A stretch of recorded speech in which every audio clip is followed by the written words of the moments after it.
al ritmo de la palabra, al ritmo de la palabra.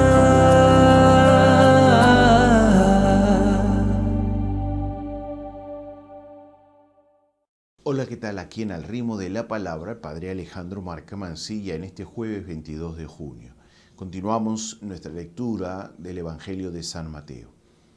La conclusión del Sermón del Monte incluye una puesta en guardia contra la presunción de salvarse en virtud de la invocación del hombre divino, sin que esta invocación vaya acompañada de un comportamiento coherente o en virtud de acciones carismáticas que no van acompañadas por la caridad, aun cuando puedan ser signos de la propia fe, como nos enseña San Marcos en el capítulo 16, verso 17. Profetizar, realizar milagros y expulsar demonios, sostiene San Jerónimo, no revela en ocasiones los méritos de quien realiza tales acciones. Es la invocación del nombre de Cristo en lo que hace posible semejantes hechos, que son concedidos para condena de aquellos que invocan a Cristo y en beneficio de cuantos son testigos suyos. Los que realizan milagros, aunque desprecien a los hombres, honran, no obstante, a Dios, en cuyo nombre se llevan a cabo los prodigios. La alternativa frente a la que se nos pone está contenida entre los términos decir y hacer. Tenemos que señalar a continuación que Cristo se pone a sí mismo como referencia. Me dirán estas palabras mías en el juicio final. También resulta muy claro que el subrayado del muchos dirán. En el texto original se lee entonces yo declararé, que es una clara alusión al día del Señor, al día del juicio en concreto.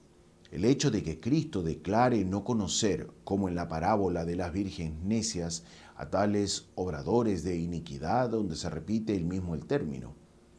Recuerda la fórmula judía de la excomunión pronunciada por el Maestro, fórmula que comportaba la suspensión temporal del discípulo. El Sermón del Monte nos vuelve a proponer el gran esquema de las bendiciones y de las maldiciones, frente a las que se ponía al pueblo de la alianza, y se termina con la expresión: su ruina fue grande, que establece un contraste singular con las palabras del comienzo, dichosos. Tengo que señalar aún el simbolismo escondido en sus términos roca, Cristo, y cosa, iglesia. Por último, presenta a Cristo una doble escucha, lo superficial y no comprendida, y la activa, así como el diferente desenlace de una y otra. No sin razón nos pone en guardia el Señor en el Evangelio de San Lucas diciendo: presten atención a cómo escuchan. También Santiago, el apóstol, vuelve en su carta sobre la doble escucha. Por consiguiente, el hombre no teme la palabra, las nubladas supersticiones, porque no se puede entender de manera diferente la lluvia cuando se usa como símbolo de un mal. No teme las charlas de los hombres que su propio en analogía con los vientos, o bien el río de esta vida que discurre, por así decir, sobre la tierra con los estímulos carnales. Quien se deja conducir por el curso favorable de estas tres eventualidades se ve arrollado por la inmersión del curso. En cambio, no teme nada de la lluvia ni del viento, que ha construido su casa sobre la roca, o sea, quien no solo escucha, sino que pone en práctica la palabra del Señor. Y quien la escucha y no la pone en práctica, se arriesga a todo esto. En efecto, se carece de un fundamento firme. Al escuchar y no practicar, se construye la caída, comentará San Agustín.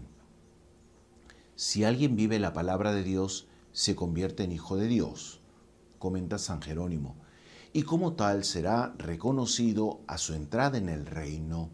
Jesús censura a cuantos enseñan bien y viven mal, a cuantos reconocen su señorío pero no cumplen las leyes, a cuantos olvidan que la santidad solo es perfecta en quien cumple con las obras lo que enseña con la palabra. San Jerónimo, hasta aquí.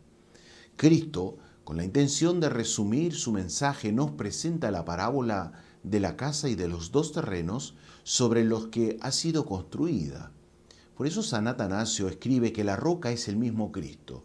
La casa construida sobre él es el edificio de nuestra fe.